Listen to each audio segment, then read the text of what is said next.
শেরপুরে গণ অধিকার পরিষদের র্যালি ও গণসমাবেশ অনুষ্ঠিত। দেখুন এএনবি চ্যানেল বাংলায় মামুন হোসেনের প্রতিবেদন। স্বৈরাচার খুনি শেখ হাসিনার ফাঁসির দাবিতে শেরপুরে র্যালি ও গণসমাবেশের আয়োজন করে শেরপুর জেলা গণ অধিকার পরিষদ। 22 আগস্ট বৃহস্পতিবার বিকেলে শেরপুর নৌহাটা শাপলা চত্বর থেকে ছাত্র জনতার বিশাল র্যালি শুরু হয়ে থানা মোড়ে শেষ হয়। থানা মোড় চত্বরে গণসমাবেশ অনুষ্ঠিত হয়। গণসমাবেশে গণ অধিকার পরিষদের সভাপতি বিপি নূর ভার্চুয়ালি বক্তব্য রাখেন। এ সময় জেলা নাগরিক অধিকারের কেন্দ্রীয় ও স্থানীয় নেতৃবৃন্দ সহ ছাত্র জনতা ও পেশাজীবী সকল নাগরিক উপস্থিত ছিলেন। খবর এএনবি নিউজ। দেখুন বিস্তারিত ভিডিও তথ্যচিত্রে।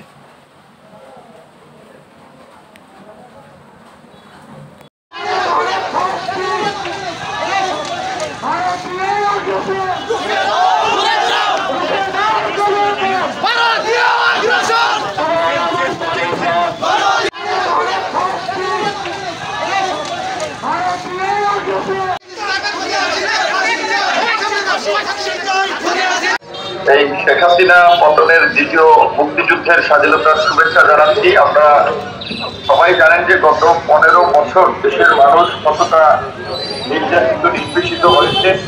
অনেক মানুষ জীবন দিয়েছে, রক্ত দিয়েছে, সংগ্রাম করেছে এবং আমাদের সকলেরই সম্মিলিত সংগ্রাম এবং প্রচেষ্টায় আজকে এই ফাঁসিবাদ পতন সম্ভব হয়েছে।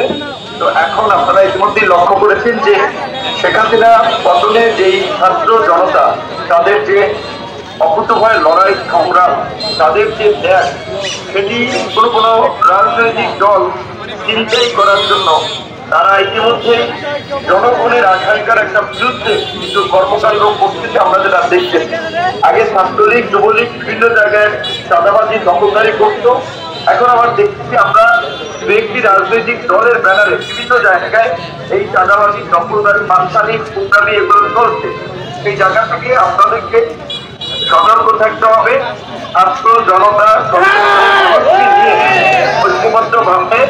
ঐক্যবদ্ধ ভাবে আগামী বাংলাদেশ